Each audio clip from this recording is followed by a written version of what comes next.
പണ്ടൊരു ചേരിമാറ്റ കാലത്ത് പിണറായി വിജയൻ ഒരു രാഷ്ട്രീയ നേതാവിനെ വിളിച്ചൊരു വാക്കുണ്ട്. ഈ പരിഷ്കൃത കാലത്ത് ആരുമാരെയും വിളിച്ചുകൂടാത്ത അരാഷ്ട്രീയ പള്ളുവാക്കാണെങ്കിലും അക്ഷരം തെറ്റാതെ ആ പദാവലി തന്നെ വിളിക്കേണ്ട ഒരു കൂട്ടം ആർത്തിക്കൂട്ടങ്ങളായ സാമദ്രോഹികളെ പറ്റി കേരളം അമ്പരപ്പോടെ കേൾക്കലാണ്. അധിക നാളായിട്ടില്ല. നമ്മൾ ധാർമ്മിക രോഷത്തിൽ ബോധ്യപ്പെട്ടവരാണ്. ആ പെൻഷൻ മുടങ്ങി ജീവിക്കാൻ വഴിയില്ലാതൊരു മറിയക്കുട്ടി പിച്ചച്ചട്ടിയും എടുത്ത് തെണ്ടാനിറങ്ങിയ ഒരു സമരകാലത്ത് മാസമ 1000 ചില്ലുവാനം മാത്രം ആശ്രയിച്ചു കഴിയുന്ന ആയിരങ്ങളാണ് ഈ പുരോഗമന കേരളത്തിൽ അഷ്ടയ്ക്ക് വകയില്ലാത്ത അത്താഴപ്പട്ടണിക്കാരായ പരമസാധു മനുഷ്യർക്ക് കഞ്ഞി കുടിച്ചു കടക്കാൻ മരുന്ന് വാങ്ങാൻ സർക്കാർ മാസാമാസം കൊടുക്കുന്ന ഒരു തുച്ഛമായ തുക നാണമില്ലാതെ കൈനീട്ടി വാങ്ങി ഉരുട്ടി വിഴുങ്ങാൻ ഉളുപ്പില്ലാതെ ഒരു അധമ സംഘം, അതിൽ മാസം ലക്ഷത്തിനടുത്ത് ശമ്പളം വാങ്ങുന്ന 2 സാറന്മാർ, ഹയർ സെക്കൻഡറി അധ്യാപകർ, പല വകുപ്പിലെ 1458 സർക്കാർ ഏമാന്മാരുടെ കണക്കാണ് ആദ്യം ഇറങ്ങിയതെങ്കിൽ രാക്കാലത്ത് മുഖം മൂടി മോട്ടിക്കാൻ ഇറങ്ങുന്ന കുറുവാ സംഘമേ നിങ്ങൾ എത്ര ഭേദമാണെന്ന് കേരളം ചോദിക്കലാണ്. പ്രേക്ഷകർക്ക് ഓർമ്മയുണ്ട്, കക്കത്തൊള്ളായിരം പ്രതിസന്ധികളിൽ നട്ടം തിരിഞ്ഞ് നട്ടലൊടിഞ്ഞ മനുഷ്യരെ ഇന്ധനത്തിൽ അധിക നികുതി ഏർപ്പെടുത്തിയ സർക്കാർ സ്പോൺസേഡ് പിടിച്ചുപറി അന്ന് കൂട്ടിയതിൽ 50 പൈസയെങ്കിലും കുറയ്ക്ക് സാറേ എന്ന് കേരളം കെഞ്ചി പറഞ്ഞിട്ടും അത് പുറങ്കാലിനടിച്ച് സർക്കാർ പറഞ്ഞ ന്യായം പാവങ്ങൾക്കുള്ള ക്ഷേമ പെൻഷൻ അതും കുടിശ്ശികയായിട്ട് മാസം 4 ആ പണത്തിൽ നടക്കമാണ് ഈ മര്യാദഘട്ട മോഷണമെങ്കിൽ നെറുകേട് മാപ്പാക്കാവതാണോ? ആ ഉദ്യോഗസ്ഥ പട്ടിക പുറത്തുവിട്ട സർക്കാർ അങ്ങ് നല്ല പിള്ള എന്ന് പറയണ്ട.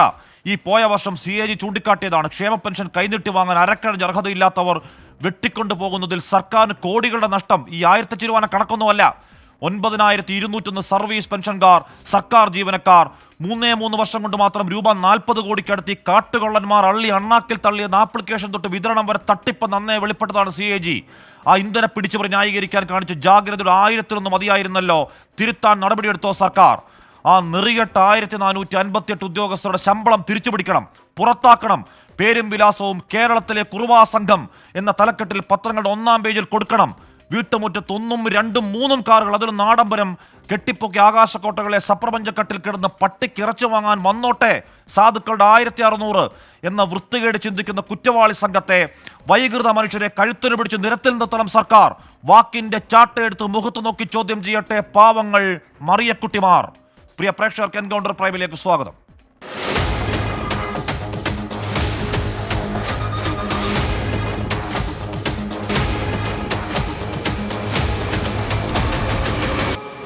അതൊന്നും അങ്ങനെ വെറുതെ പറയാൻ പാടില്ല എന്നുള്ളതുകൊണ്ട് തന്നെയാണ് ഇത് പറയാത്തത്. നമ്മളിപ്പോൾ ആളുകളുടെ പേരുകൾ കൃത്യമായി അന്വേഷിക്കാതെ, അന്വേഷണം പ്രാഥമിക അന്വേഷണം വന്നിട്ടുണ്ട്, എന്നാലും ഡിപ്പാർട്ട്മെന്റ് ആണല്ലോ അത് പരിശോധിക്കുന്നത്. ഡിപ്പാർട്ട്മെന്റ് പരിശോധിച്ചാൽ നോക്കാതെ വെറുതെ ആ കാര്യങ്ങൾ പറഞ്ഞിട്ട് ആളുകളെ പ്രതിസ്ഥാനത്തിടാൻ പാടില്ല. ഇത് ആ ഒരു വകുപ്പ് ഹെൽത്ത് ഡിപ്പാർട്ട്മെന്റ് ആണെങ്കിൽ ഹെൽത്ത് ഡിപ്പാർട്ട്മെന്റിലെ കൺസേൺഡ് ആ ഉദ്യോഗസ്ഥരെ സംബന്ധിച്ച് അവരത് ചോദിച്ച് അതിനെടുക്കുക എന്നുള്ളതല്ലേ. നമ്മൾ ഇതിനകത്ത് എല്ലാവർക്കും ഒരു യോജിപ്പുണ്ടല്ലോ, തെറ്റായി ഇങ്ങനെ ഏറ്റവും സാധാരണക്കാർക്ക് കിട്ടേണ്ട സഹായത്തെ തടയാൻ വേണ്ടി നിലപാടെടുക്കാൻ പാടില്ല, അല്ലെങ്കിൽ അത് തെറ്റായി നമ്മൾ വേറെ ഒരാൾ എടുക്കാൻ പാടില്ല. അത് തെറ്റാണ്. അതിന് കേസെടുക്കുക എന്നുള്ളതല്ല, ആദ്യമേ അന്വേഷണത്തിന്റെ ഭാഗമായിട്ടല്ലേ വേറെ എന്ത് വേണമെന്ന് വരുന്നത്. എന്തായാലും തെറ്റായ രേഖകൾ ചമയ്ക്കുകയോ തെറ്റായ കാര്യം ചെയ്തു കഴിഞ്ഞാൽ അത് വളരെ ഗുരുതരമായ പ്രശ്നം തന്നെയാണ്, അതിന് യാതൊരു തർക്കവും. പക്ഷെ അത് പരിശോധിച്ച് ഓരോ വകുപ്പുകളിലേക്കും ഉള്ളത് അയച്ചു കൊടുക്കുക. അതിന്റെ ഇൻസ്പെക്ഷന്റെ ഭാഗമായിട്ട് വന്ന വിവരമാണ്. അവരത് നോക്കണം. അതിന്റെ ഇനിയിപ്പോൾ എന്തെങ്കിലും അതിനകത്ത് പരിശോധിക്കാനുണ്ടോ നോക്കണം. പിന്നെ ഈ ആളുകളോട് വിശദീകരണം ചോദിക്കണം, കാര്യങ്ങൾ വേണം. അങ്ങനെ ഒരു നടപടിക്രമമല്ലേ. രാജ്യപ്പി Narayana, Ullas Babu, advocate BN Haskar, CS Gopakumar, NG association പ്രതിനിധിയാണ്, ശ്രീത് പണിക്കർ എന്നിവർ ചർച്ചയിൽ ചേരുന്നു. ആദ്യം ഞാൻ ശ്രീ ഗോപകുമാറിലേക്ക് തന്നെ പോകുന്നു. CS ഗോപകുമാർ, ഈ 1458 സർക്കാർ ഉദ്യോഗസ്ഥർ ഇനി ഏതെങ്കിലും തരത്തിൽ സാങ്കേതിക പിഴവ് കൊണ്ട് അതിൽ പേരുൾപ്പെട്ടവരെ മാറ്റി നിർത്തിയാൽ ബാക്കിയുള്ളവരുടെ പേര് വിവരം കേരളത്തിന് അറിയണ്ടേ? അത് സർക്കാർ പുറത്തുവിടണ്ടേ?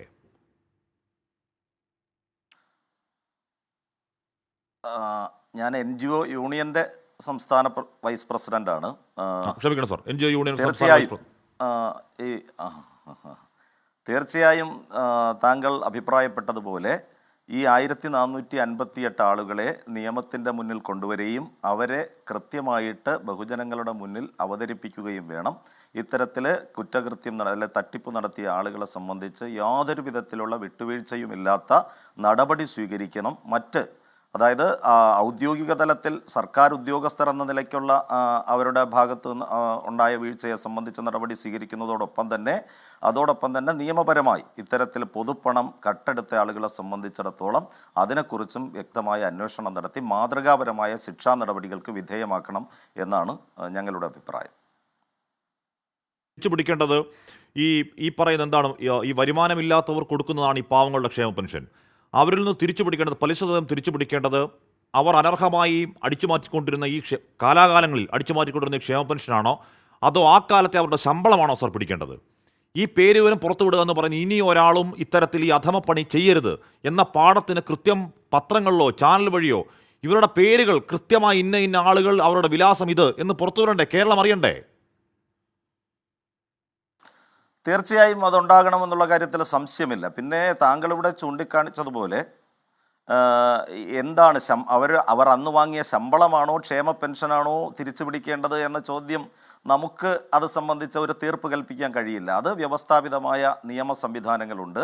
ആ നിയമ സംവിധാനത്തെ അടിസ്ഥാനമാക്കിക്കൊണ്ട് എടുക്കുന്ന ഏത് തീരുമാനവും ആ നിയമ സംവിധാനത്തിനുള്ളിൽ നിന്നുകൊണ്ട് ചെയ്യാവുന്ന ഏത് തരത്തിലുള്ള നടപടിയും സ്വീകരിക്കണം എന്നുള്ളതാണ് അഭിപ്രായം.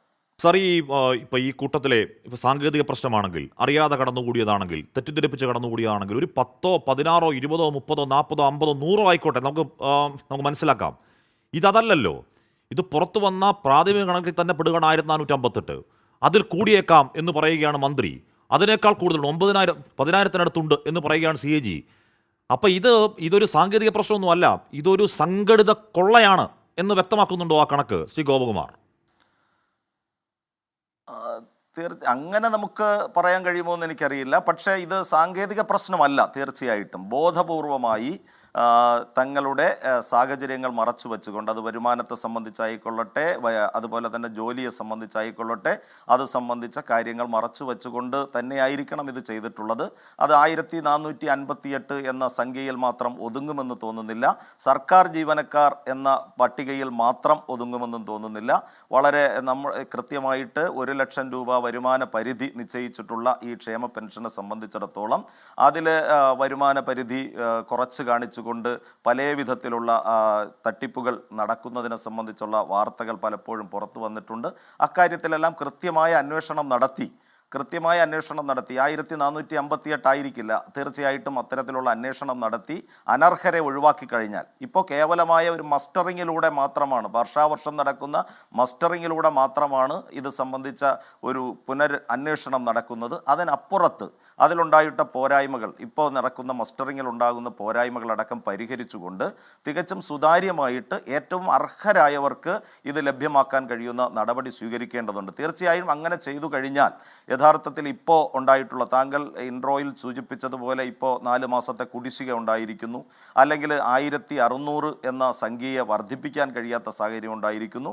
അതെല്ലാം വർദ്ധിപ്പിക്കാനും അർഹരായവർക്ക് യഥാസമയം പെൻഷൻ ലഭ്യമാക്കാനും കഴിയുന്ന സാഹചര്യം അതുമൂലം ഉണ്ടാകും എന്നുള്ള കാര്യത്തിൽ യാതൊരു തർക്കവുമില്ല. ശ്രീ ശ്രീത് പണിക്കർ, ഇവിടെ ബാക്കി ആരുടെ കുറ്റമാണ്? സർക്കാരിൻ്റെ കുറ്റമാണോ, തദ്ദേശ വകുപ്പിൻ്റെ കുറ്റമാണോ, ഉദ്യോഗസ്ഥരുടെ കുറ്റമാണോ?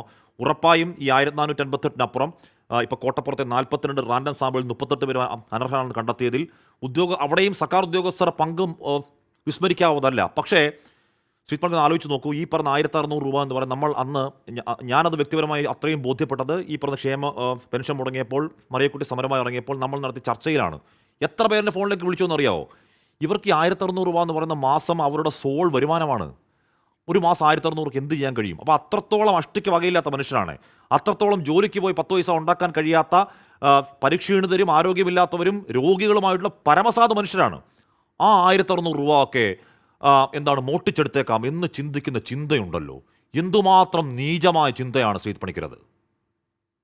യാതൊരു വിധത്തിലുള്ള സംശയമില്ല ഹാഷ്മി. ഇതിൽ സാങ്കേതികമായിട്ടുള്ള എന്തെങ്കിലും ഒരു പിഴവ് കൊണ്ട് ഈ ഒരു ലിസ്റ്റിലേക്ക് ആരെങ്കിലും കടന്നുകൂടി എന്ന് കരുതാൻ നമ്മളാരും വിഡ്ഢികളല്ല.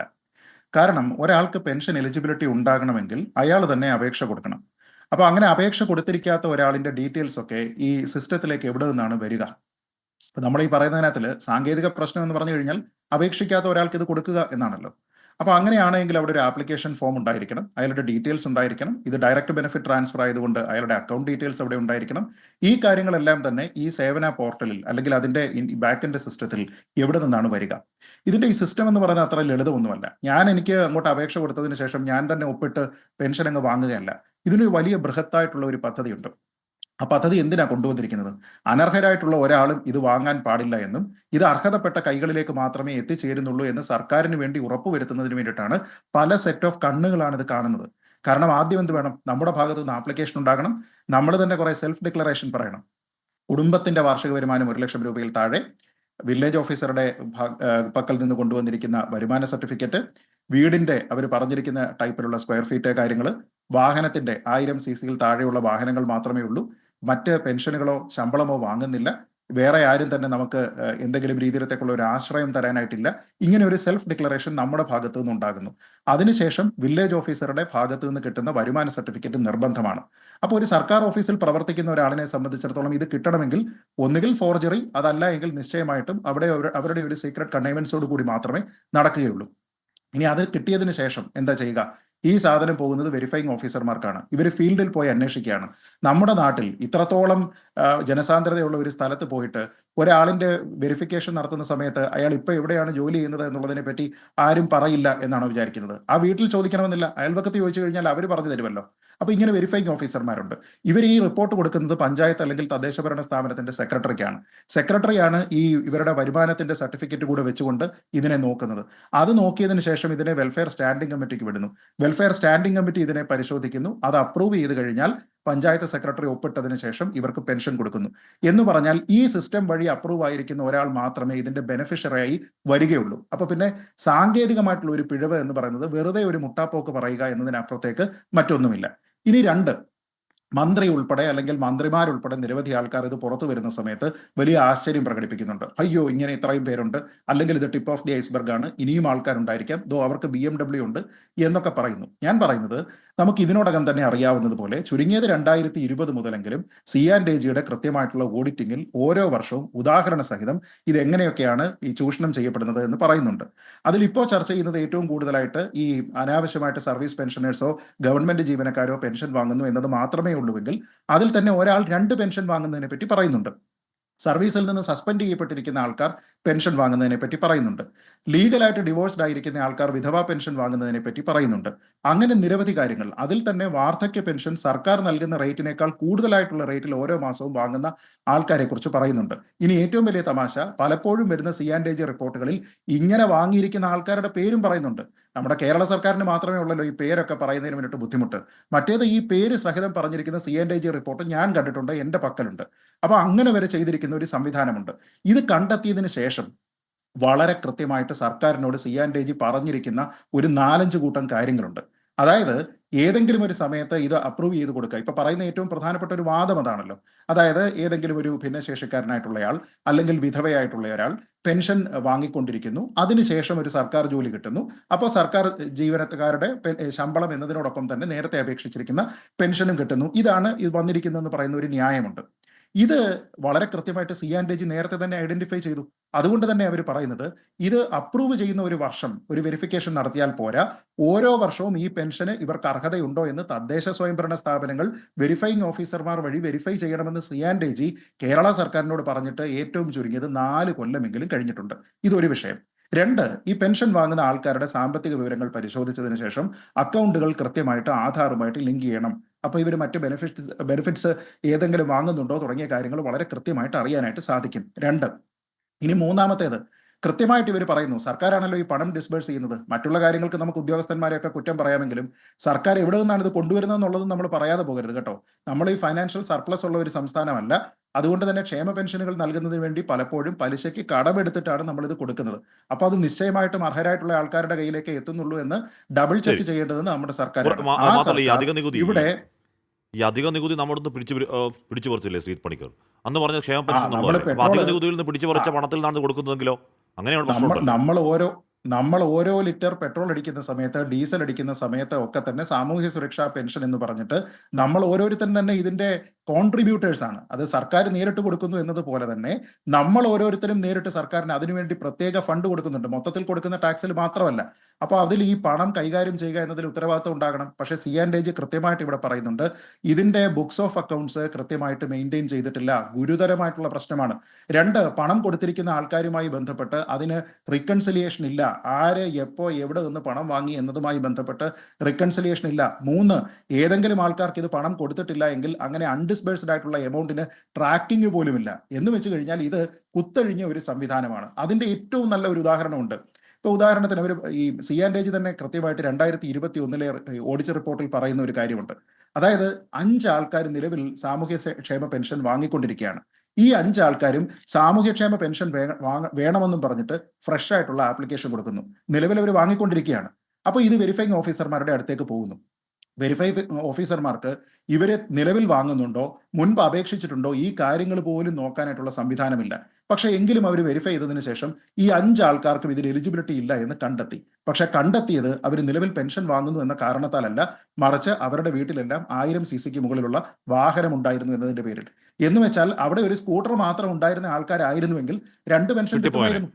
അങ്ങനെ 2 പെൻഷൻ കിട്ടുന്ന ആൾക്കാരുണ്ട്. അങ്ങനെ ഒരുപാട് എന്നാണ് ക്രമക്കേടുകളുടെ CAG വിവരങ്ങൾ ഈ CAG ഞാത്ത സുഹൃത്ത് ശ്രീ ബി എൻ അസ്കർ, ഈ പറയുന്ന CAG റിപ്പോർട്ടിൽ അറൗണ്ട് 150 പേജോളം ഈ പറയുന്ന പഞ്ചായത്തുകൾ, ഈ പറയുന്ന മുനിസിപ്പാലിറ്റികളിൽ എത്ര എവിടൊക്കെ എങ്ങനെയൊക്കെ എന്ന് നമുക്കറിയാലോ. CAG-യുടെ ആ പരിമിത, ഈ CAG ഒരു അന്വേഷണ ഏജൻസി ഒന്നുമല്ല. അവരും ഈ പറയുന്ന രീതികളൊക്കെ തന്നെ അവലംബിക്കുകയാണ്. ഈ പറയുന്ന എന്താണ് സ്പാർക്ക് സോഫ്റ്റ്വെയറും ഈ പറയുന്ന എന്താണ്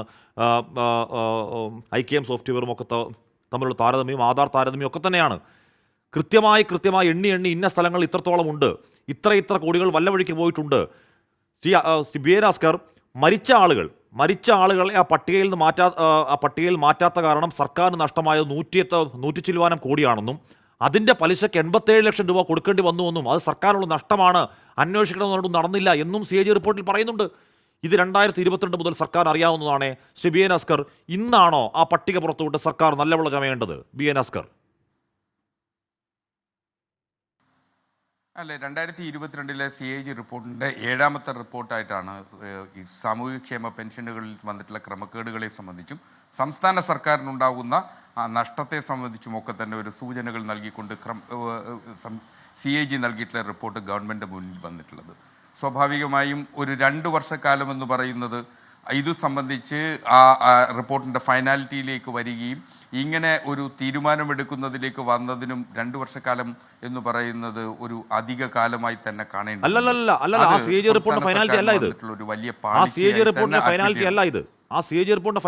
ഇത് കേവലമായ പരിശോധന. ഏതാണ് സ്പാർക്ക് സോഫ്റ്റ്വെയറും IKM സോഫ്റ്റ്വെയറും തമ്മിൽ കമ്പാരിസൺ നടത്തുമ്പോഴുള്ള കേവലമായ റാൻഡം പരിശോധനയാണിത്. അതിലാണ് ഈ 1458 പേര് പുറത്തു വന്നത്. ഇന്നിപ്പോൾ കോട്ടക്കൽ നഗരസഭ 42-ൽ 38 അനർഹർ. അങ്ങനെയുണ്ടോ? അല്ല, നിശ്ചയം അങ്ങനെയല്ല. നമുക്കറിയാലോ, ഒരു സാമൂഹ്യക്ഷേമ പെൻഷനുകളെ സംബന്ധിച്ച് സംസ്ഥാന സർക്കാർ എടുത്തിട്ടുള്ള ഏറ്റവും വിപ്ലവാത്മകമായ ഒരു തീരുമാനമായിരുന്നു 1600 രൂപ 62 ലക്ഷം ആളുകൾക്ക് നൽകുക എന്ന് പറയുന്നത്. സംസ്ഥാന സർക്കാരിനെ സംബന്ധിച്ചിടത്തോളം അധിക ബാധ്യത ഏറ്റെടുത്തുകൊണ്ട് തന്നെ നടത്തിയിട്ടുള്ള ഒരു കർമ്മ പദ്ധതിയാണ്. അരപ്പട്ടിണിക്കാരെയും അർദ്ധവയറുകാരെയും നിരാലംബരെയും രോഗികളെയും ഒക്കെ സഹായഹസ്തം എത്തിക്കുക എന്നുള്ള സംസ്ഥാന സർക്കാരിൻ്റെ ഏറ്റവും വലിയ കാരുണ്യ പദ്ധതി തന്നെയാണത്. ആ പദ്ധതിയിൽ ഇങ്ങനെ അനർഹർ നുഴഞ്ഞു കയറിയിട്ടുണ്ട് എന്നുള്ളത് വലിയ സംശയങ്ങൾ ജനിപ്പിക്കുന്ന തരത്തിലേക്ക് തന്നെയാണ് വരുന്നത്. ഇത് നമ്മുടെ സാമൂഹ്യ ചുറ്റുപാടുകളുടെ കൂടി പ്രശ്നങ്ങളുണ്ട്. നമ്മൾ വ്യക്തിപരമായി ഓരോ ആളുകളും അതിൽ ആ വ്യക്തിപരമായ തീരുമാനത്തിൻ്റെ കൂടി അടിസ്ഥാനത്തിലായിരിക്കണം ഇത്തരം സാമൂഹ്യക്ഷേമ പെൻഷനുകളിലേക്ക് അപേക്ഷ അയക്കേണ്ടത്. ഒരു അപേക്ഷകൻ അപേക്ഷ അയക്കുമ്പോൾ സ്വാഭാവികമായും തൻ്റെ സ്വത്ത് വിവരങ്ങളെ സംബന്ധിച്ച്, തനിക്കുള്ള വാഹനങ്ങളെ സംബന്ധിച്ച്, തൻ്റെ വസ്തുവിനെ സംബന്ധിച്ച്, തനിക്കുള്ള വരുമാനത്തെ സംബന്ധിച്ച് ഒക്കെ തന്നെ സ്വയം പ്രഖ്യാപിച്ചുകൊണ്ടാണ് ഇത് നൽകുന്നത്. അതോടൊപ്പം വില്ലേജ് ഓഫീസറിൽ നിന്ന് ലഭിക്കുന്ന വരുമാന സർട്ടിഫിക്കറ്റും അടക്കം ഹാജരാക്കിക്കൊണ്ടതാണ് ഇതിലേക്ക് ലിസ്റ്റ് ചെയ്യപ്പെടുന്നത്. നമ്മൾ സ്വയം കാണിക്കേണ്ട ഒരു ധാർമ്മികതയുണ്ട്. ആ ഇപ്പം ഞാൻ പോട്ടെ, ഇപ്പോൾ ഒരു വികലാംഗനായ മനുഷ്യൻ, അയാൾ സർക്കാർ സർവീസിൽ കയറി, അയാൾ പറയാൻ വിട്ടുപോയി, അയാൾക്ക് 1-2 മാസത്തെ ഈ വികലാംഗ പെൻഷൻ കൂടി കിട്ടി എന്ന് പറയുന്നത് പോലെ മനസ്സിലാക്കാം. സാറേ, ഇത് ഒരു കോളേജ് അധ്യാപകന് ശമ്പളം 1 ലക്ഷത്തിനടുത്താണ്. 90,000 ശമ്പളം മേടിക്കുന്ന ആൾ 1600 രൂപ അക്കൗണ്ട് ഈ വർഷം അത്രയും വന്നുകൊണ്ടിരിക്കുകയാണ്.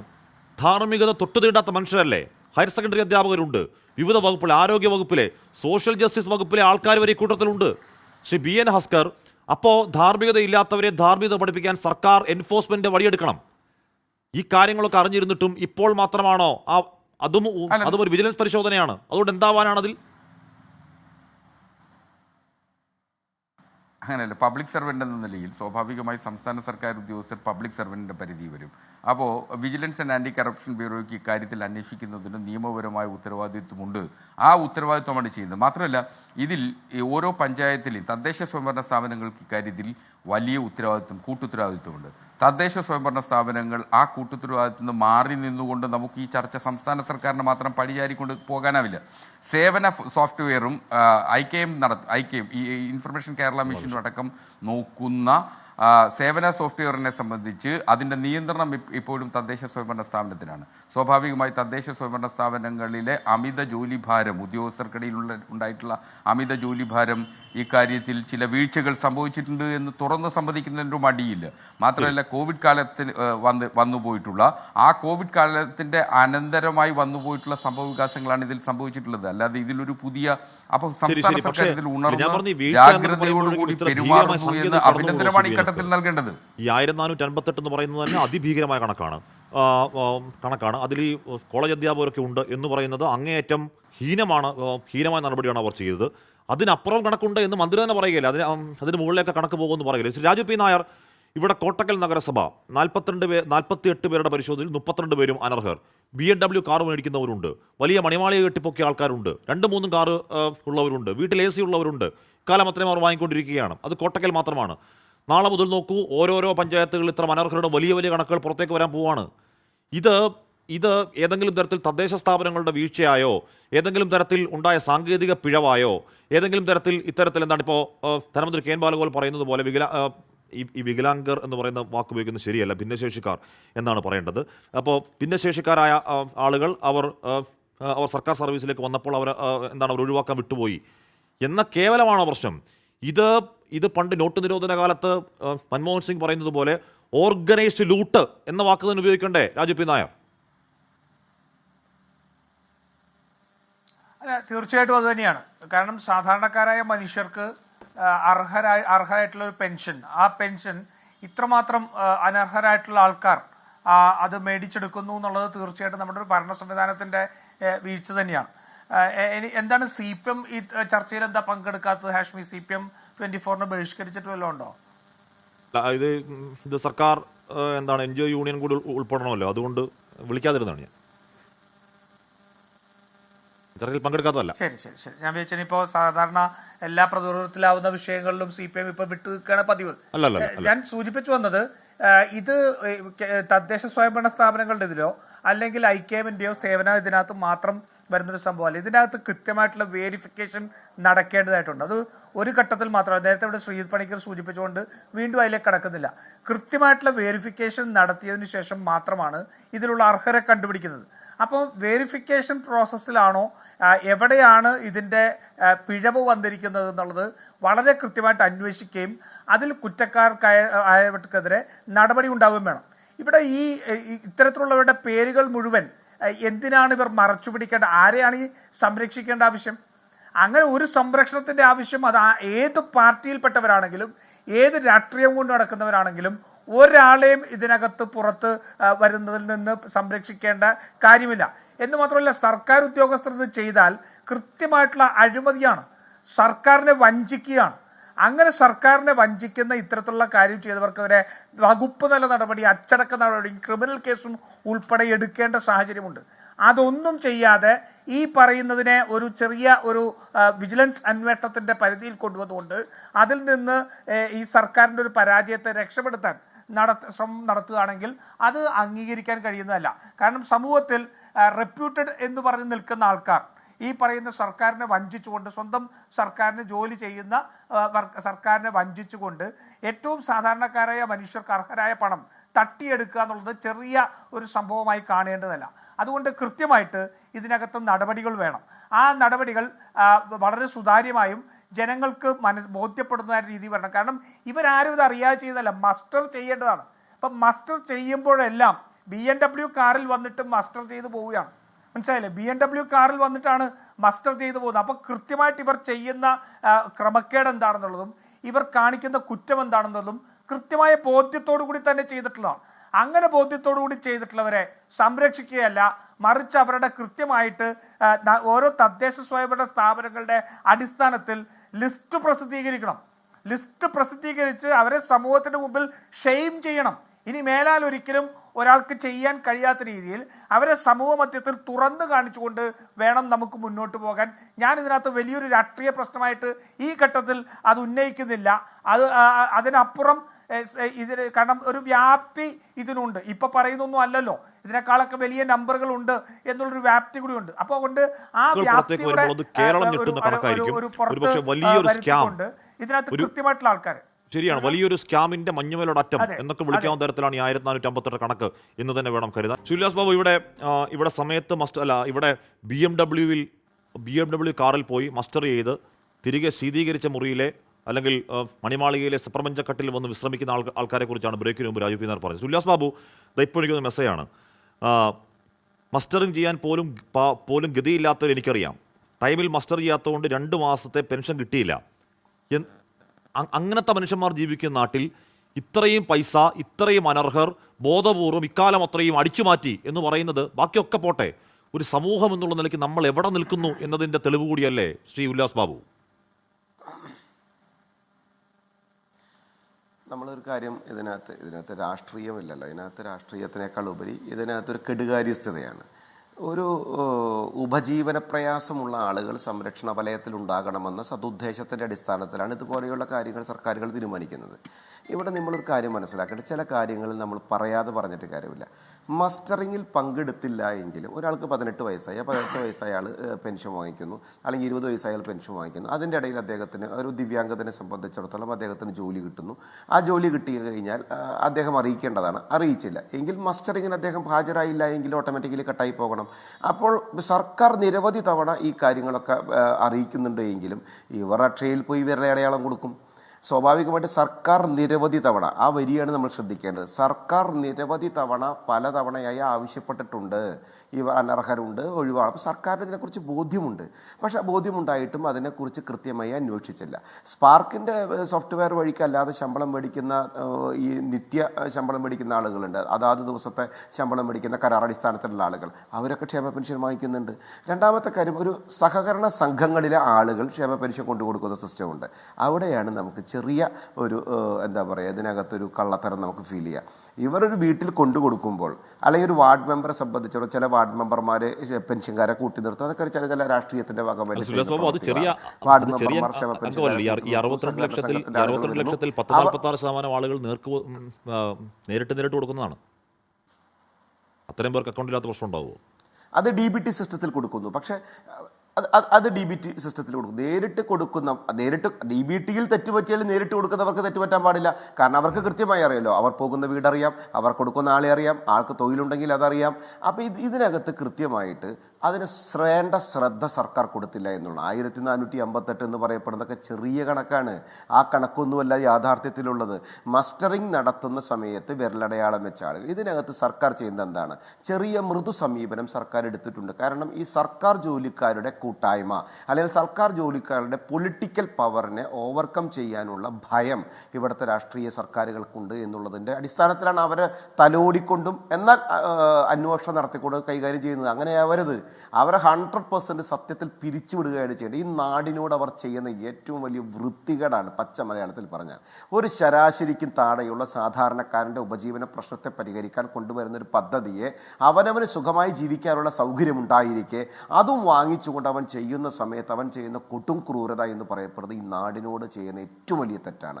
അത് സർക്കാർ കൃത്യമായിട്ട് അന്വേഷിച്ച് കണ്ടെത്തി അതിന് വേണ്ട തീരുമാനമെടുക്കുന്നതിൽ വൈകിപ്പിച്ചു, അല്ലെങ്കിൽ അത് ശ്രദ്ധിച്ചില്ല എന്നുള്ളതാണ് സർക്കാരിൻ്റെ പേരിലുള്ള കെടുകാര്യസ്ഥ എന്ന് പറയപ്പെടുന്നത്. ഇതിൻ്റെ പുറകിൽ നിന്നിട്ടുള്ള ജീവനക്കാർ, ഒപ്പം തന്നെ ഇതിന് സപ്പോർട്ട് ചെയ്തിട്ടുള്ള ജീവനക്കാർ, ഈ കാര്യം അറിഞ്ഞിട്ട് പോലും അതിന് തീരുമാനമെടുക്കാത്ത ആ ജീവനക്കാരുടെ മേലധികാരി ഇത്യാദി ആളുകൾക്ക് ഈ അന്വേഷണം എത്തണം. ആ അന്വേഷണത്തിൻ്റെ പുറകെ പോകേണ്ടതാണ്. എന്നാൽ മാത്രമാണ് ഇതിൻ്റെ പുറകിലുള്ള വ്യാപിച്ച കണക്ക് നമുക്കറിയുള്ളൂ. കേരളത്തിനകത്ത് 14 ജില്ലകളിലും തപ്പിപ്പിടിച്ചു കഴിഞ്ഞാലുണ്ടല്ലോ, കേരളത്തിൻ്റെ പ്രതിസന്ധി തീരാനുള്ള സംഖ്യ ഉണ്ടാവും ഇവർക്ക് അടിച്ചുമാറ്റി കൊണ്ടുപോയത്. അതിനെതിരെ ശക്തമായി പ്രതിഷേധം ഉണ്ടാവണം. രാഷ്ട്രീയമല്ല ഇതിനകത്ത്. സർക്കാർ ഉദ്യോഗസ്ഥരെ നിയന്ത്രിക്കുന്നതിൽ കൃത്യമായിട്ടുള്ള രൂപരേഖയോ കൃത്യമായിട്ടുള്ള ഇടപെടലുകളോ സർക്കാരിൻ്റെ ഭാഗത്തുണ്ടായിട്ടില്ല എന്നുള്ളത് ഒരുപക്ഷെ കെടുകാര്യസ്ഥതയിൽപ്പെടുത്താം, അല്ലെങ്കിൽ അറിവുറവിൻ്റെ കാര്യത്തിൽപ്പെടുത്താം, അല്ലെങ്കിൽ അവർ വേണ്ട ശ്രദ്ധ ചെലുത്തിയില്ല എന്ന് പറയാം. ഇനിയെങ്കിലും കണ്ണു തുറക്കട്ടെ, കൃത്യമായ ഇടപെടലുകൾ ഉണ്ടാകട്ടെ. സർക്കാരുകൾ അത് പഞ്ചായത്തിൻ്റെ തലത്തിലായിക്കോട്ടെ, വാർഡ് മെമ്പർ തലത്തിലായിക്കോട്ടെ, വില്ലേജിൻ്റെ തലത്തിലായിക്കോട്ടെ, കളക്ടറുടെ നേതൃത്വത്തിലായിക്കോട്ടെ, സർക്കാർ ഉദ്യോഗസ്ഥരുടെ മേലുദ്യോഗസ്ഥർ തലത്തിലായിക്കോട്ടെ, ഏത് തലത്തിലാണെങ്കിലും ഈ കള്ളന്മാരുടെ പൊതുസമൂഹത്തിന് മുമ്പിൽ കൊണ്ടെത്തിക്കുക എന്ന് പറയുന്ന ദൗത്യം ഏറ്റെടുക്കാനുള്ള ചങ്കൂറ്റമാണ് സർക്കാർ കാണിക്കേണ്ടത്. ആ കാണിക്കുന്ന സമയത്ത് രാഷ്ട്രീയം നോക്കാതെ, മുഖം നോക്കാതെ അവരെ പിരിച്ചുവിടുക എന്ന് പറയപ്പെടുന്ന ഏറ്റവും വലിയ തീരുമാനം തന്നെ സർക്കാർ എടുക്കണമെന്നാണ് നമ്മളെ സംബന്ധിച്ചിടത്തോളം പറയാനുള്ളത്. കാരണം ഒരു ഹ്യൂമാനിറ്റേറിയൻ കൺസിഡറേഷന്റെ പ്രശ്നമാണ്, സാമൂഹിക പ്രയാസവുമാണ്. ഓക്കെ, ശ്രീ ഗോപകുമാർ, ഇവിടെ ഇവിടെ ഈ 1458 എന്ന് പറയുന്ന കണക്ക് ആ കണക്കല്ല. അതിന് മുകളിൽ സർക്കാർ ഉദ്യോഗസ്ഥർ തന്നെ എന്തായാലും ഉറപ്പായും വരും. മാത്രമല്ല അതിനപ്പുറം ഇപ്പോൾ ഒരു BMW വീട്ടിലുള്ള ആളാണെന്ന് അറിയാത്തവരാവില്ലല്ലോ പഞ്ചായത്തിലെ അല്ലെങ്കിൽ ആ മേഖലയിലെ ഈ ഇപ്പോൾ ഇത് കുറേ ലെവൽ പരിശോധനയിൽ കൂടി മുന്നോട്ടേക്ക് പോകുന്നതാണല്ലോ. ആപ്ലിക്കേഷൻ ലെവൽ മുതൽ ഈ പറഞ്ഞ വിതരണ സമയം വരെ. അതിൽ ഉദ്യോഗസ്ഥർക്ക് പങ്കില്ലാതെ ഈ അനർഹർ ഇത്ര വലിയ എണ്ണത്തിൽ വലിയ സംഖ്യയിൽ അടിച്ചു മാറ്റിക്കൊണ്ട് പോകുന്നു എന്ന് കരുതാൻ കഴിയുമോ ശ്രീ ഗോപകുമാർ? തീർച്ചയായും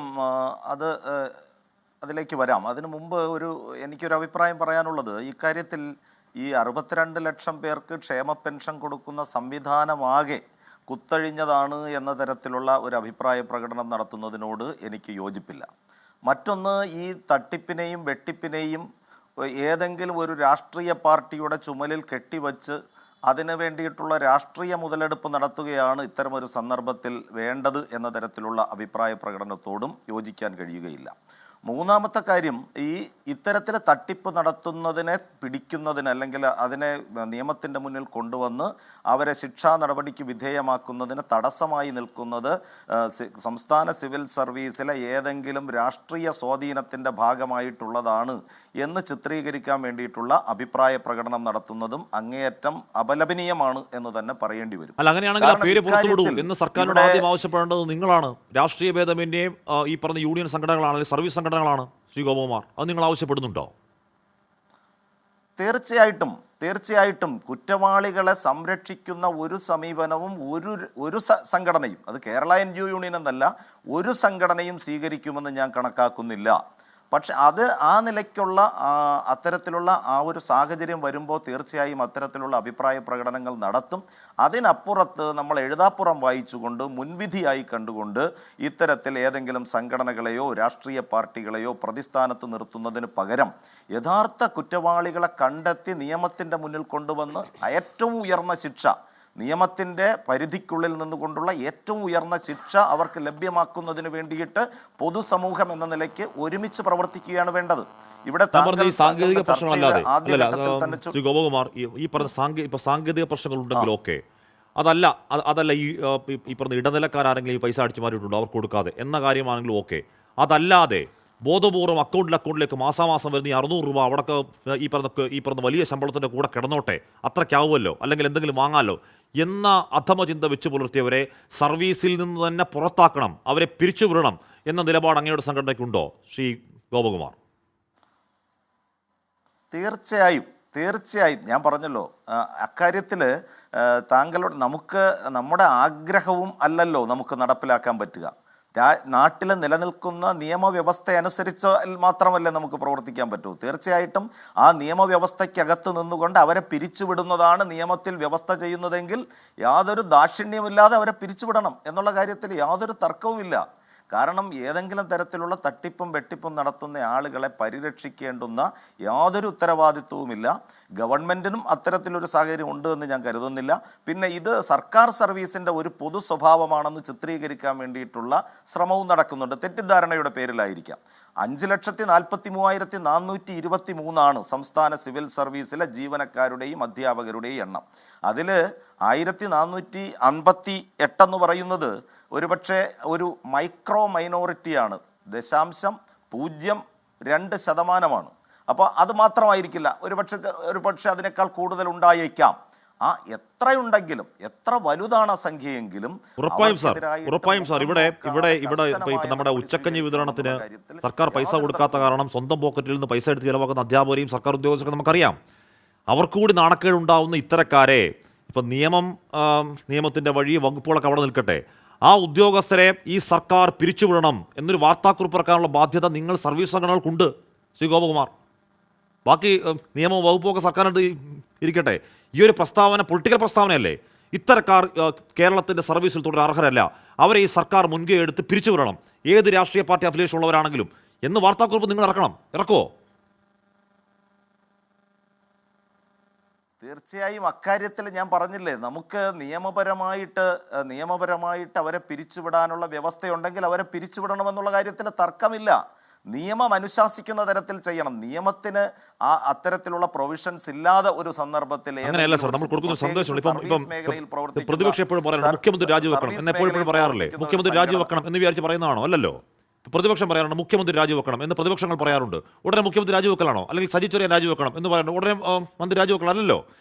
ഇതൊരു പൊളിറ്റിക്കൽ നമ്മൾ ഉന്നയിക്കുന്ന ആവശ്യത്തിന്റെ ഗ്രാവിറ്റി പറയാൻ വെക്കുന്ന ഒരു പൊളിറ്റിക്കൽ മെസ്സേജാണ്. ഈ ഉദ്യോഗസ്ഥരെ സർക്കാർ സർവീസിൽ നിന്ന് പിരിച്ചുവിടണം എന്നൊരു വാർത്താക്കുറിപ്പ് ഇറക്കണം സാർ. പിന്നല്ലേ നിയമവകുപ്പൊക്കെ. അതപ്പോൾ വരട്ടെ. അത് രാഷ്ട്രീയ പാർട്ടികൾ നടത്തുന്നത് പോലെയുള്ള അത്തരത്തിലുള്ള അഭിപ്രായ പ്രകടനങ്ങൾ നടത്താൻ ഒരു നിയമവ്യവസ്ഥയ്ക്ക് കീഴിൽ പ്രവർത്തിക്കുന്ന ഒരു സർവീസ് സംഘടന എന്നുള്ള നിലയ്ക്ക് അങ്ങനെ അഭിപ്രായ പ്രകടനം നടത്തുന്നത് ഉചിതമല്ല. ഇക്കാര്യത്തിലെന്നല്ല, ഒരു കാര്യത്തിലും സർവീസ് സംഘടനകൾ അത്തരത്തിലൊരു അഭിപ്രായ പ്രകടനം നടത്താറില്ല. കാരണം സർക്കാർ സർവീസ് എന്ന് പറയുന്നത് ഒരു പൊളിറ്റിക്കൽ ന്യൂട്രാലിറ്റി കാത്തു സൂക്ഷിക്കേണ്ട ഒരു സംവിധാനം എന്ന നിലയ്ക്ക് അതിൻ്റെ നിയമങ്ങൾക്കും ചട്ടങ്ങൾക്കും വ്യവസ്ഥകൾക്കും വിധേയമായി മാത്രമേ സർക്കാർ ജീവനക്കാർക്ക് പ്രവർത്തിക്കാൻ പറ്റൂ. സർവീസ് സംഘടനകൾക്കും അങ്ങനെ മാത്രമേ പ്രവർത്തിക്കാൻ പറ്റൂ. അതിനപ്പുറത്ത് ഇത്തരത്തിലൊരു അഭിപ്രായ പ്രകടനം നടത്തുന്നു എന്നുള്ളത് കൊണ്ട് ആരെയെങ്കിലും സംരക്ഷിക്കാനോ കുറ്റവാളികളെ വെള്ളപൂശാനോ ആണ് എന്ന് ദയവായി ചിത്രീകരിക്കാതിരിക്കുക. അതല്ല, ഇക്കാര്യത്തിൽ മുഖം നോക്കാതെ നിർദ്ദയമായ നടപടി സ്വീകരിക്കണം എന്നുള്ള കാര്യത്തിൽ യാതൊരു തർക്കവും ഇല്ല എന്നുള്ളതാണ്. ശ്രീ പണിക്കർ, താങ്കൾ നേരത്തെ പറഞ്ഞു എന്താണ് ഇപ്പോൾ അവിവാഹിതരായ ആളുകൾ ആ പെൻഷനും പിന്നീട് വിധവാ പെൻഷൻ വാങ്ങുന്നവർ. ഞാൻ മനസ്സിലാക്കുന്നത് അവിവാഹിത പെൻഷനും വിധവാ പെൻഷനും ഒരുമിച്ച് വാങ്ങുന്നവരുണ്ടെന്നാണ്. അവിവാഹിത പെൻഷനും വിധവാ പെൻഷനും ഒരേ സമയം ഒരുമിച്ച് വാങ്ങുന്ന ആളുണ്ടെന്ന് പറയുന്നത്. മസ്റ്ററിംഗ് എന്ന് പറയുന്നത് ആൾ മരിച്ചു പോയില്ലെന്ന് മാത്രം നോക്കലല്ലോ. പ്രാഥമികമായി ഈ പറയുന്ന റീമാരേജ് അടക്കം ഉണ്ടായിട്ടുണ്ടോ എന്ന് പറയുന്ന പ്രാഥമികമായ രേഖാപരിശോധന കൂടി വർഷാവർഷം നടക്കുന്നുണ്ട്. അതിനെയൊക്കെ അതിജീവിച്ചുകൊണ്ട് അത്തരക്കാർ അതിൽ കടന്നുകൂടുന്നെങ്കിൽ പിന്നെ മസ്റ്ററിംഗ് എന്തിനാണ്? അത് ഏതെങ്കിലും തരത്തിൽ സിസ്റ്റമിക് ഫെയിലുറായി കാണണോ? ഇത് അന്വേഷിച്ചു പോയാൽ ശ്രീ പണിക്കർ ഉറപ്പാണ് ഇത് വലിയ നെറ്റ്വർക്കുള്ള വലിയ മാഫിയ സംഘങ്ങളെ പോലെ വ്യാപരിച്ചു നിൽക്കുന്ന വലിയ കൂട്ടുസംഘങ്ങളുള്ള വലിയൊരു കൊള്ള സംഘത്തിലേക്കാവും അന്വേഷണം എത്തിച്ചേരുക. ശ്രീ പണിക്കർ, തർക്കം വേണ്ട അതിൽ. നിശ്ചയമായും ഹാഷ്മി, ശ്രീ ഗോപകുമാർ അല്പം മുമ്പ് സംസാരിച്ചപ്പോൾ അദ്ദേഹം പറഞ്ഞ ചില കാര്യങ്ങളുണ്ട്. അതൊരു ന്യായീകരണമായിട്ട് മാത്രമേ നമുക്ക് കേൾക്കുമ്പോൾ തോന്നുന്നുള്ളൂ. അതായത് ഈ സിസ്റ്റം കുത്തഴിഞ്ഞതാണ് എന്ന് പറയാൻ പാടില്ല, രാഷ്ട്രീയം ഇതിൽ പറയാൻ പാടില്ല, സർക്കാർ ജീവനക്കാരെ മുഴുവൻ പ്രതിക്കൂട്ടിൽ നിർത്തുന്ന രീതിയിലത്തേക്ക് നമ്മൾ ആരോപണം പറയാൻ പാടില്ല. പിന്നെ എങ്ങനെ പറയണം? പിന്നെ ഏത് രീതിയിലാണ് ഇതിനെപ്പറ്റി പറയുക? ഞാൻ പറഞ്ഞതുപോലെ ഈ അനർഹരായിട്ടുള്ള ആൾക്കാരുടെ കയ്യിൽ പണം എത്തുന്നില്ല എന്നും അർഹരായിട്ടുള്ള ആൾക്കാർക്ക് മാത്രമേ ഇത് എത്തുന്നുള്ളൂ എന്ന് ഉറപ്പിക്കുന്ന ഒരു പദ്ധതി ഇതേപോലെ ചൂഷണം ചെയ്തുകൊണ്ട് കുറേയധികം ആൾക്കാരുടെ കയ്യിലേക്ക്, അനർഹരായിട്ടുള്ള ആൾക്കാരുടെ കയ്യിലേക്ക് പണം പോയിട്ടുണ്ടെങ്കിൽ അത് സൂചിപ്പിക്കുന്ന സിസ്റ്റം കുത്തഴിഞ്ഞതാണെന്നാണ്. CAG ഓഡിറ്റ് റിപ്പോർട്ടിൽ പറഞ്ഞിരിക്കുന്നതാണ്. അത് രാഷ്ട്രീയമാണോ? CAG ഓഡിറ്റ് റിപ്പോർട്ടിൽ പറഞ്ഞിരിക്കുന്നതിനെ നമ്മൾ മുഖവിലേക്ക് എടുത്താൽ, അല്ലെങ്കിൽ മുഖവിലേക്ക് എടുക്കണ്ടല്ലോ, ഡേറ്റ കൊടുത്തിട്ടുണ്ടല്ലോ, അത് വെച്ച് നോക്കിക്കഴിഞ്ഞാൽ തന്നെ മനസ്സിലാകും ഈ സിസ്റ്റം കുത്തഴിഞ്ഞതാണ്. അതുകൊണ്ടാണ് നേരത്തെ ഞാൻ പറഞ്ഞില്ലേ, താങ്കൾ കേട്ടതല്ലേ, റിക്കൺസിലിയേഷൻ നടക്കുന്നില്ല, അൺഡിസ്ബേഴ്സ്ഡ് ആയിട്ടുള്ള പണത്തിന്റെ ട്രാക്കിംഗ് ഇല്ല, ബുക്സ് ഓഫ് അക്കൗണ്ട്സ് മെയിൻറ്റെയിൻ ചെയ്യുന്നില്ല എന്ന് പറഞ്ഞാൽ എന്താണ്? സിസ്റ്റം കുത്തഴിഞ്ഞതാണ്, സംശയമില്ല. ഇനി രണ്ട്, ഇത് കൊടുക്കുന്ന ആ പ്രൊസീജിയർ ഉണ്ടല്ലോ, ആ പ്രൊസീജിയറിന്റെ ഭാഗമായിട്ട് തന്നെ പല പല കമ്മിറ്റികൾ ഉണ്ടല്ലോ. നേരത്തെ പറഞ്ഞല്ലോ, ഒരിക്കൽ വാങ്ങിയിരിക്കുന്ന ആൾക്കാർ വീണ്ടും അപേക്ഷിച്ചു കഴിഞ്ഞാൽ അവർക്ക് വീണ്ടും കിട്ടാനുള്ള സാധ്യത അവിടെ നിലനിൽക്കുന്നുണ്ടെങ്കിൽ ആ സിസ്റ്റം കുത്തഴിഞ്ഞതാണ്. രണ്ടാമത് രാഷ്ട്രീയം നോക്കൂ, ഇത് ഒന്നോ രണ്ടോ ആൾക്കാരുടെ കയ്യിലല്ല, ഒരു 10 പേരുടെ കാര്യത്തിലാണെങ്കിൽ അല്ലെങ്കിൽ 100 പേരുടെ കാര്യത്തിലാണെങ്കിൽ നമുക്ക് പറയാം ഇത് അവരുടെ മാത്രമായിട്ടുള്ള ഒരു ഒത്താശയോടുകൂടി വന്നിരിക്കുന്ന കാര്യമാണെന്ന്. പക്ഷേ ഈ സിസ്റ്റത്തിനെ മുഴുവൻ നിങ്ങൾ എങ്ങനെയാണ് സ്വാധീനിക്കുക? നിങ്ങൾക്ക് എല്ലാവരുമായിട്ട് അടുത്ത ബന്ധമുണ്ടോ? ഈ വില്ലേജ് ഓഫീസർമാരുമായിട്ടും വെൽഫെയർ സ്റ്റാൻഡിംഗ് കമ്മിറ്റിയിലുള്ള ആൾക്കാരുമായിട്ടും തദ്ദേശ ഭരണ സെക്രട്ടറിയുമായിട്ടും. ഇനി അതുമല്ല എങ്കിൽ അവിടെ തർക്കം ഉണ്ടാവുകയാണെങ്കിൽ ആ തർക്കം പരിഹരിക്കുന്നതിന് വേണ്ടി പോലും മറ്റുള്ള ഉദ്യോഗസ്ഥന്മാർ ചേർന്നിട്ടുള്ള ഒരു കമ്മിറ്റി ഉണ്ട്. അവിടെ വേറൊരു ഗസറ്റഡ് ഓഫീസർ വരും, അവിടെ ഡിസ്ട്രിക്ട് അഫയേഴ്സ് കമ്മിറ്റിയുടെ ആൾ വരും. ഇവരെല്ലാവരും തന്നെ വരുന്ന ഒരു സംവിധാനമുണ്ട്. അപ്പൊ ആ സംവിധാനത്തിനെ എല്ലാം സ്വാധീനിക്കുന്ന രീതിയിലത്തേക്ക് ഇൻഡിവിജ്വൽസിന് കഴിയും എന്ന് നമ്മൾ ചിന്തിക്കേണ്ടതില്ല. എങ്കിൽ അതിൽ നിശ്ചയമായും നമ്മൾ സംശയിക്കേണ്ടത് രാഷ്ട്രീയ സ്വാധീനം തന്നെയാണ്. മന്ത്രി ഒരുപക്ഷെ പേരുകൾ പുറത്തുവിടുന്നില്ല എന്ന് പറയുമ്പോൾ CAG പുറത്തുവിടാനായിട്ട് കുഴപ്പമില്ല എങ്കിൽ അതിനർത്ഥം അതിൽ രാഷ്ട്രീയമായിട്ടുള്ള താല്പര്യം കൂടി സംരക്ഷിക്കപ്പെടുന്നുണ്ട് എന്ന് മാത്രമേ മനസ്സിലാക്കാൻ കഴിയുകയുള്ളൂ. പിന്നെ സർക്കാർ എംപ്ലോയീസിനെ മൊത്തം കുറ്റം പറയുന്നു എന്ന് ചോദിച്ചാൽ നമ്മൾ ആരും പറയുന്നില്ലല്ലോ. നമ്മൾ പറയുന്നത് ഈ പറയുന്ന 1500 പേര്, ഈ പറഞ്ഞിരിക്കുന്ന നിലവിൽ പേര് വന്നിരിക്കുന്ന ആൾക്കാർ അവരാരാണെന്ന് ചോദിക്കുന്ന സമയത്ത് ഇവിടെ 10,000 സർക്കാർ ജീവനക്കാരുണ്ട് എന്ന് പറയുന്നതിൽ എന്താണ് അർത്ഥം? നമ്മുടെ ഈ ചർച്ചയിൽ തന്നെ ആരെങ്കിലും പറഞ്ഞോ ഈ സർക്കാർ ഉദ്യോഗസ്ഥർ മുഴുവൻ കള്ളന്മാരാണെന്ന് ആരെങ്കിലും പറഞ്ഞോ? അങ്ങനെയില്ല. ഇവിടുത്തെ പ്രശ്നം എന്താണെന്ന് അറിയാമോ ശ്രീ ഗോപകുമാർ? ഇവിടെയുള്ള 10,000-കണക്കിന് വരുന്ന സർക്കാർ ജീവനക്കാരുടെ മാനം രക്ഷിക്കണമെങ്കിൽ ഈ പറയുന്ന കുറ്റക്കാരായിട്ടുള്ള ആൾക്കാരുടെ പേരുവിവരം പുറത്തു വരണം. ഇല്ലെങ്കിൽ എല്ലാ ആൾക്കാരും സംശയത്തിന് നിലനിൽക്കുകയാണ്. അതിൽ നിങ്ങൾക്ക് ആർക്കും പ്രശ്നം കാണുന്നില്ലേ?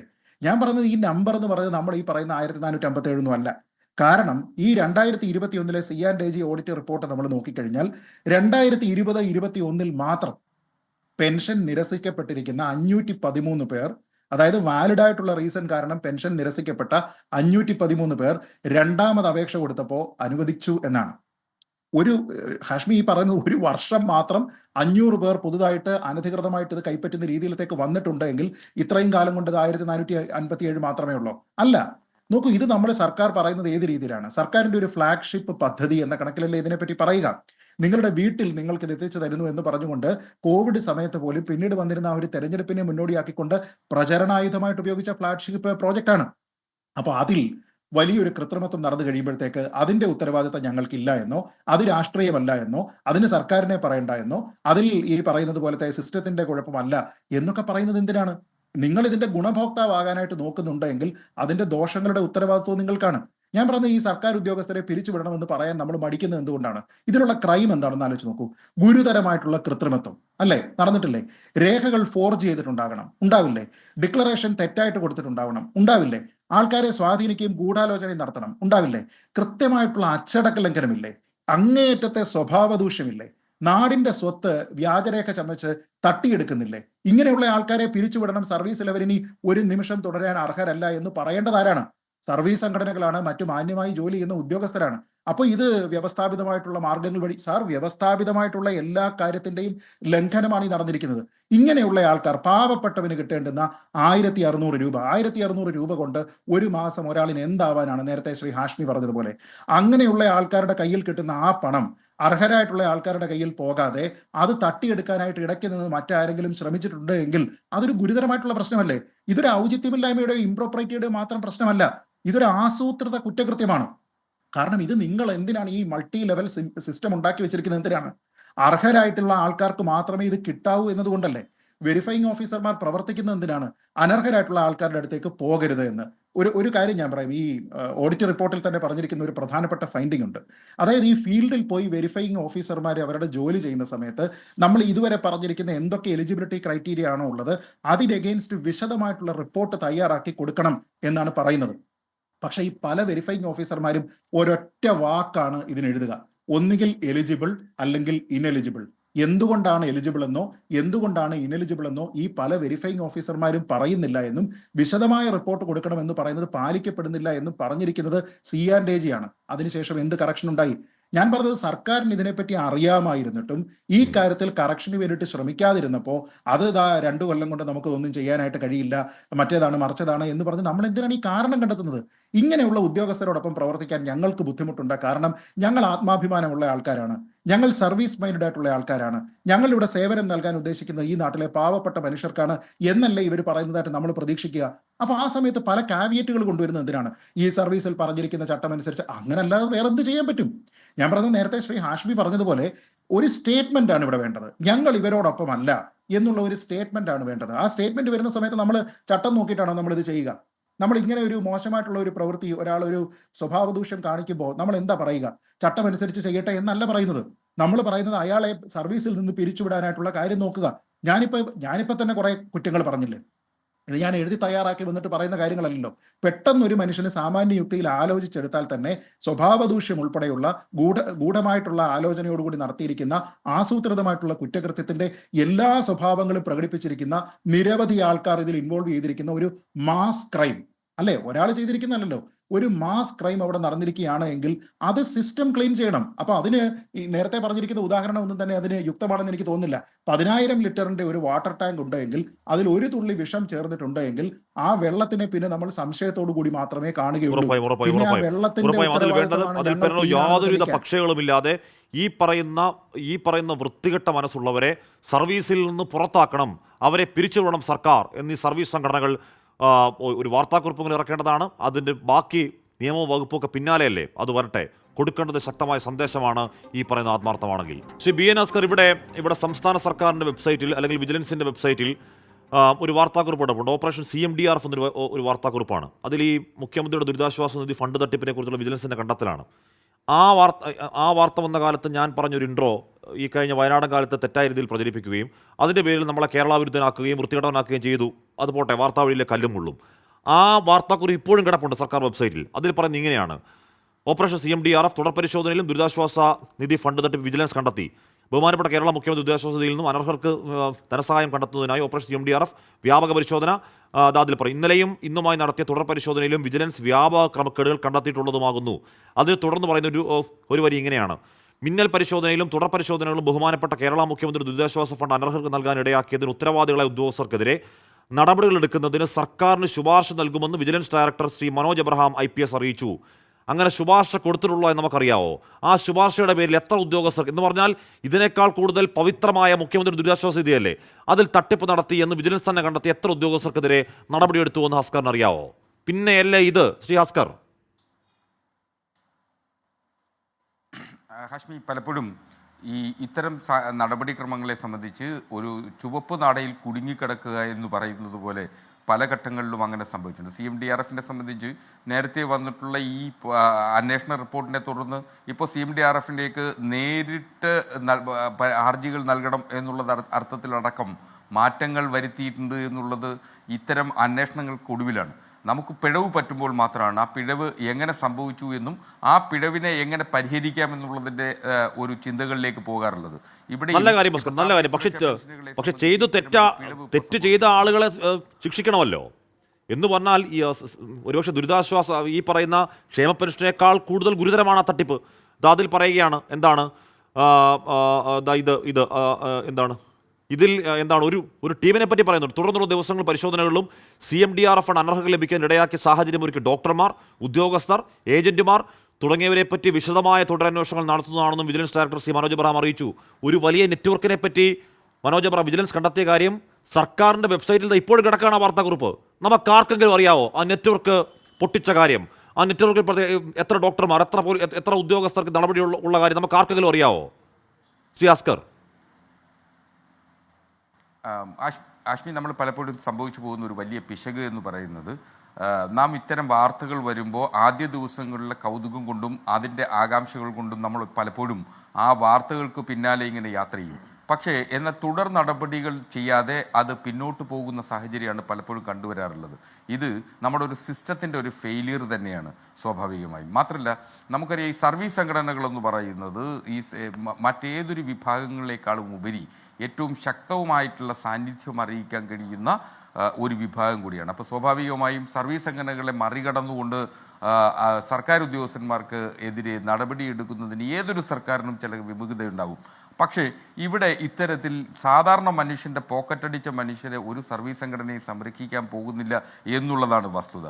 അപ്പോൾ ഇപ്പോൾ CMDRFിലെ ക്രമക്കേടുകളാണെങ്കിലും ഇപ്പോൾ സാമൂഹ്യക്ഷേമ പെൻഷനിൽ വന്നിട്ടുള്ള ക്രമക്കേടുകളിലും അർഹരായിട്ടുള്ള അതിൻ്റെ പിന്നിൽ നിന്നിട്ടുള്ള മുഴുവൻ ഉദ്യോഗസ്ഥരെയും വെളിച്ചത്ത് കൊണ്ടുവരിക എന്നുള്ളത് സത്യസന്ധമായി ജീവിക്കുന്ന മഹാഭൂരിപക്ഷം വരുന്ന സംസ്ഥാന സർക്കാരിലെ ഉദ്യോഗസ്ഥന്മാരുടെ കൂടി ആവശ്യമാണെന്നിരിക്കെ അവരത്തരത്തിൽ തന്നെ പെരുമാറും. അതാണ് സർവീസ് സംഘടനകൾ ചെയ്യാറുള്ളത്. അപ്പോൾ അങ്ങനെ തന്നെ ചെയ്യും എന്ന് തന്നെയാണ് ഈ ഘട്ടത്തിൽ എനിക്ക് പ്രതീക്ഷിക്കാനുള്ളത്. അല്ലാതെ മറിച്ചൊരു തീരുമാനത്തിന് സർവീസ് സംഘടനകൾ നിൽക്കും എന്നൊരു തോന്നൽ ഇക്കാര്യത്തിൽ വേണ്ട എന്നുള്ളതാണ്. കാരണം സംസ്ഥാന സർക്കാരിൻ്റെയും ആഗ്രഹം ഈ കള്ളനാണയങ്ങളെ, ഈ നികൃഷ്ട ജീവികളെ സമൂഹത്തിന് മുന്നിൽ കൊണ്ടുവന്ന് പച്ചയ്ക്ക് തുണിയുരിഞ്ഞ് നിർത്തുക എന്നുള്ളതാണ്. അപ്പോൾ അത് ചെയ്യേണ്ടതിൻ്റെ ഉത്തരവാദിത്വം എന്ന് പറയുന്നത് നേരത്തെ പറഞ്ഞതുപോലെ അത് സത്യസന്ധമായി ജോലി ചെയ്യുന്ന മറ്റ് സർക്കാർ ഉദ്യോഗസ്ഥരുടെ ആത്മാഭിമാനത്തിൻ്റെ കൂടി പ്രശ്നമാണ്. ഇല്ലെങ്കിൽ ഇവരിൽ ഇപ്പോൾ ആരൊക്കെയാണ് ഇത്തരത്തിൽ കുറ്റകൃത്യം ചെയ്തിട്ടുള്ളത് എന്ന സംശയത്തിൻ്റെ മുൾമുനയിൽ നിൽക്കും. നാളെ ജനം ഇവരെ കല്ലെറിയാൻ പോലും മടിക്കില്ല എന്നൊരു സാഹചര്യത്തിലേക്ക് മാറും. കാരണം ഇത്തരം കൊള്ളരുതായ്മ ചെയ്യുന്ന ആളുകളെ അത്തരത്തിൽ ഇവരെ സമൂഹത്തിൽ ഈ ഉദ്യോഗസ്ഥന്മാരെ സമൂഹത്തിൽ വില കൽപ്പിക്കാതിരിക്കുന്ന ഒരു സാഹചര്യത്തിലേക്ക് നമ്മുടെ സാധാരണ ജനങ്ങളുടെ മനോഭാവത്തിൽ മാറ്റം ഉണ്ടാവും. സാമൂഹ്യക്ഷേമ പെൻഷൻ വാങ്ങുന്ന സാധാരണ മനുഷ്യരാണ്. അത്രത്തോളം നികൃഷ്ടമായ നികൃഷ്ടമായ പണി ചെയ്താൽ അവരെ നേരിടേണ്ടതും അങ്ങനെ. ഇപ്പം നമ്മൾ നിയമം കൈയെടുക്കാൻ പറയുന്നതല്ല, പക്ഷേ നമ്മുടെ മനോഭാവം അത്രത്തോളം അവരെ കാണുന്ന അങ്ങനെ തന്നെ ആവില്ല. അക്കാര്യം തർക്കമില്ല. ഞാൻ എത്താം ശ്രീ ഹസ്കർ. ശ്രീ രാജു പി നായർ, ഇതിൽ രാഷ്ട്രീയ ഇടപെടൽ ഉണ്ടാവണ്ടേ? ഇതിൽ രാഷ്ട്രീയമില്ല എന്ന് പറഞ്ഞ് മാറി നിൽക്കാൻ പറ്റുമോ? ഇതിൽ ഇവരുടെ പേര് പുറത്തു വരുന്നില്ലെങ്കിൽ, അവരെ പുറത്താക്കാൻ അടക്കമുള്ള നടപടികളിലേക്ക് സർക്കാർ പോകുന്നില്ലെങ്കിൽ സമരമുണ്ടാവണ്ടേ നാട്ടിൽ, ഷാജി പി നായർ? അതോ നിങ്ങളുടെ സർവീസ് സംഘടനയും ഉള്ളത് കാരണം പ്രതിപക്ഷം ആ സമരത്തിൽ നിന്ന് മാറി നിൽക്കുമോ? ഇല്ലില്ല, ഒരിക്കലും സമരം ഉണ്ടാവേണ്ട സംഭവം. ഞാനിവിടെ NGO യൂണിയന്റെ പ്രതിനിധി, ഞാൻ ആദ്യഘട്ടത്തിൽ അത്ര വലിയ രാഷ്ട്രീയമൊന്നും പറയാൻ തീരുമാനിച്ചിരുന്നില്ല. പക്ഷേ ഇവിടെ രാഷ്ട്രീയത്തെ സംബന്ധിച്ച് പറഞ്ഞുകൊണ്ട് പറയാം, ഒരു സ്വന്തം സഹപ്രവർത്തകനെ ഒരു ജില്ലാ പഞ്ചായത്ത് പ്രസിഡന്റ് അപമാനിച്ച് ആത്മഹത്യയിലേക്ക് തള്ളിവിട്ട്, ആത്മഹത്യ എന്ന് പറയപ്പെടുന്നു, തള്ളിവിട്ട് അതിനുശേഷം ആ അന്വേഷണം അട്ടിമറിക്കുക കൂടി ചെയ്യുമ്പോൾ ഒരക്ഷരം മിണ്ടാതിരിക്കുന്ന യൂണിയന്റെ പ്രതിനിധിയാണ് അദ്ദേഹം, NGO യൂണിയന്റെ അല്ലേ. ഒരക്ഷരം ആ സഹപ്രവർത്തകന് വേണ്ടി വിട്ടില്ല. സ്വന്തം യൂണിയനിൽപ്പെട്ട ആളും കൂടിയായിരുന്നു. അവരിൽ നിന്ന് ഇതിനകത്ത് വല്ല ഇതിപ്പോൾ ഈ ചർച്ചയിൽ വന്നിരുന്ന് പറയുന്നതിനപ്പുറം എന്തെങ്കിലും ഉണ്ടാവും എന്നുള്ള അടിമുടി രാഷ്ട്രീയ ഉല്ലാസവാലും ഒന്നും പോകാൻ കഴിഞ്ഞില്ല, ഗോവാളിലേക്ക് ഒന്നും എത്താനും കഴിഞ്ഞില്ല. ക്ഷമിക്കണ സമയം കഴിഞ്ഞുകൊണ്ടാണ്. എന്തായാലും ഈ പറഞ്ഞ 1458 പേരും അതല്ലാതെ അനർഹമായ പണം വാങ്ങിയവരും സ്വന്തമായിട്ട് അറിയാമല്ലോ ഒരുത്തരാൾ വാങ്ങിയ പണം എന്താണെന്ന്. അറ്റ്ലീസ്റ്റ് ഈ രാത്രി ഒന്ന് കുറ്റബോധിക്കെങ്കിലും ചെയ്യണം അവർ. എൻകൗണ്ടർ പൂർണ്ണമാകുന്ന ചർച്ചയിൽ പങ്കെടുത്ത എല്ലാവർക്കും നന്ദി.